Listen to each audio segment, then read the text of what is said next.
तो सुना अपने प्रधानमंत्री नरेंद्र मोदी बड़ी बात मृदुल यहाँ पर कहते हुए नजर आ रहे हैं कि भले ही अभी चुनाव की तारीखों का ऐलान आज होना है, लेकिन जो जनता है वो ये स्पष्ट कर चुकी है कि अब की बार एक बार फिर से मोदी सरकार और 400 पार। तो मतलब स्पष्ट है, क्या बड़ा दिलचस्प होने वाला है? आपको क्या लग रहा है इस बार का चुनाव या नीरस होने वाला है? पता वन साइडेड है मुकाबला। देखिए, प्रधानमंत्री श्री नरेंद्र मोदी की तपस्या की ताकत है और उनके परिश्रम का परिणाम है जो जनता उनको जो है वो जनता के बीच इतने लोकप्रिय हैं।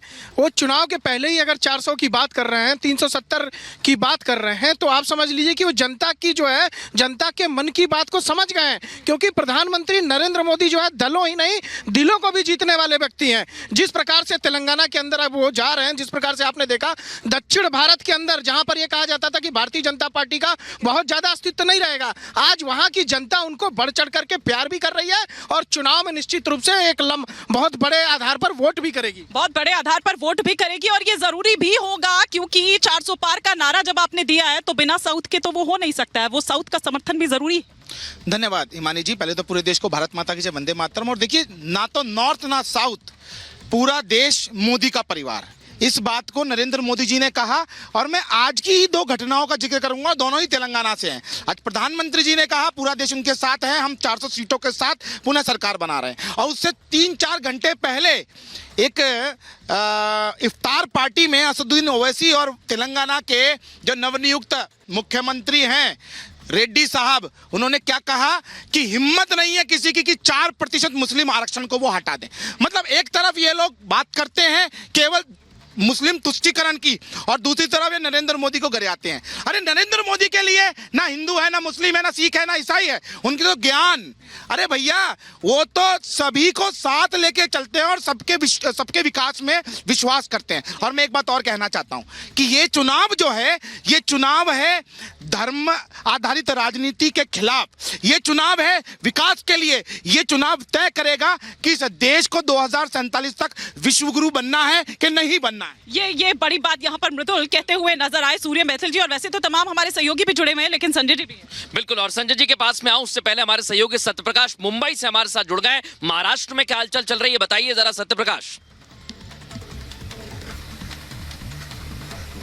देखिए, महाराष्ट्र में बात की जाए तो बीजेपी पूरी तरह तैयारी कर रही है और मैदान में उतर गई है। बीजेपी के जितने भी कैंडिडेट अनाउंसमेंट हुए हैं, सबकी रैली शुरू हो गई है, सब पब्लिक के बीच में जा रहे हैं। वहीं महाविकास अघाड़ी की बात करें तो महाविकास अघाड़ी में अभी भी महासंग्राम चल रहा सीट बंटवारे को लेकर। शरद पवार और इसके अलावा शिवसेना, उद्धव ठाकरे गुट और कांग्रेस के नेता कल देर रात मीटिंग की, लेकिन मीटिंग भी असफल रही, फेल रही।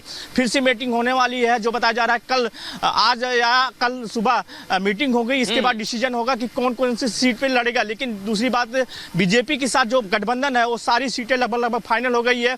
महाराष्ट्र में 20 सीटों का अनाउंसमेंट हो चुका है और जो बाकी है वो भी जल्दी हो जाएगा। कहीं न कहीं महाराष्ट्र में पूरी तैयारी दोनों तरफ से कर ली गई, लेकिन महाविकास अघाड़ी में कहीं न कहीं अभी भी राज चल रहा है। जी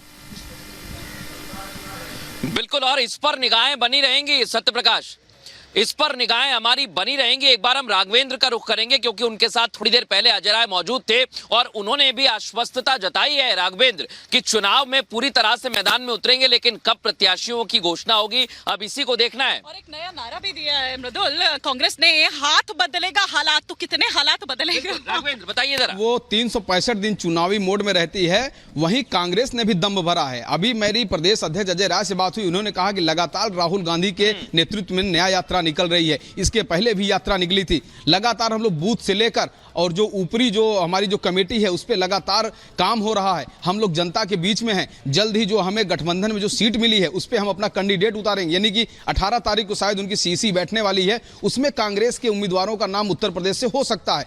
तो इस तरह से आश्वासन दिया और उन्होंने कहा कि हम लोग बीजेपी को हराने के लिए गठबंधन में जो इंडी गठबंधन बना है उसके लिए काम करेंगे। तो कुल मिलाकर सभी पार्टियों का अपना अपना दम है जीतने की, लेकिन भारतीय जनता पार्टी इस समय कहते हैं ना कि एक प्रचंड आत्मविश्वास में है।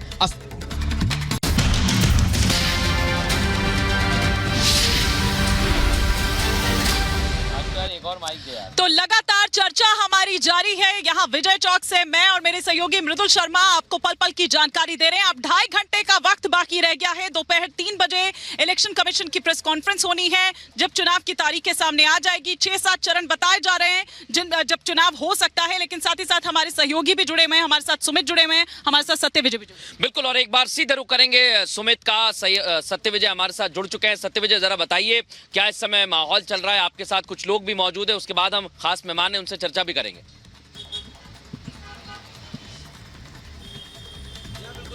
सभी को इंतजार है आज 3 बजे का, क्योंकि उसके बाद चुनाव की तारीखों का ऐलान हो जाएगा। मैं शिवराज सिंह चौहान के बंगले के बाहर हूँ। यहाँ भी हलचल देखिए काफी तेज है, लोगों का जुटना शुरू हो गया है। हालांकि शिवराज सिंह चौहान विदिशा से चुनाव लड़ने वाले हैं, लेकिन हम तमाम लोग हैं, इनसे बात करते हैं। सर, आप एक जागरूक नागरिक हैं, आज 3 बजे चुनाव की तारीखों का ऐलान हो जाएगा, आचार संहिता लग जाएगी, कितने उत्साहित हैं आप लोग, क्या मूड बना रहे हैं?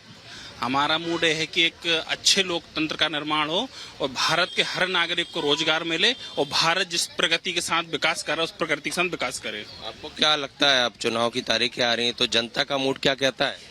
जनता का मूड तो फिलहाल अभी ऐसा कुछ नहीं है, लेकिन सब में जोश है, जुनून है और एक अच्छे भारत के निर्माण के मूड में है। बहुत अच्छी बात आपने कही। सर, आप बताइए, आज चुनाव की तारीखों का ऐलान हो जाएगा, आचार संहिता लग जाएगी, यूथ हैं आप, तो क्या सोच के वोट डालेंगे और कितने एक्साइटेड हैं? सर बिल्कुल, और इस वक्त बड़ी खबर आपको बता रहे हैं, मुख्य चुनाव आयुक्त पहुंच चुके हैं। हम आपको बड़ी और अहम जानकारी दे रहे हैं। राजीव कुमार इस वक्त इलेक्शन कमीशन के ऑफिस पहुंच गए। ईमानी, बड़ी जानकारी। बिल्कुल, बड़ी जानकारी इस वक्त दे रहे हैं। और एक बार जरा हम सुमित का भी वहां पर रुख करेंगे, जिस तरीके से अब क्योंकि देखिए अब धीरे धीरे कर 3 बजे का वो वक्त है और अब वहां पर मुख्य चुनाव आयुक्त जो हैं वो भी अब वहां पर पहुंच चुके हैं। क्या जानकारी और मिल पा रही है? अब थोड़ी सी हलचल बढ़ती हुई वहां पर नजर आएगी, क्योंकि 2.5 घंटे से भी कम का वक्त अब धीरे धीरे जो समय है वो कम होता जा रहा है। एक बार सीधा रुख करते हैं सुमित का। सुमित,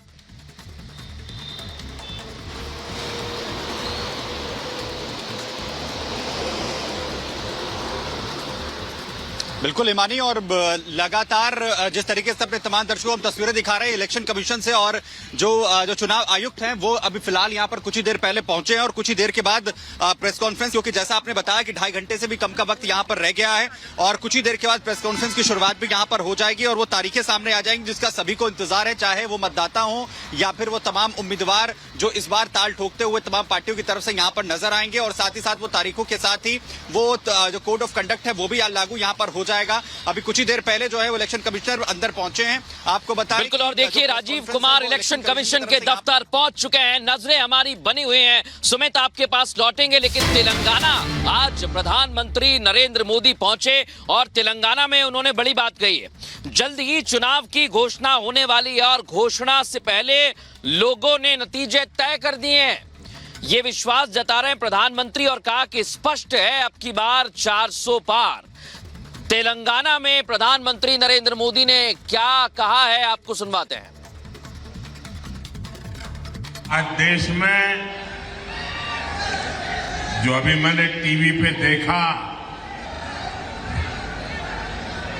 कि 2024 के लोकसभा चुनाव का बिगुल बजने जा रहा है। टीवी वाले बताते हैं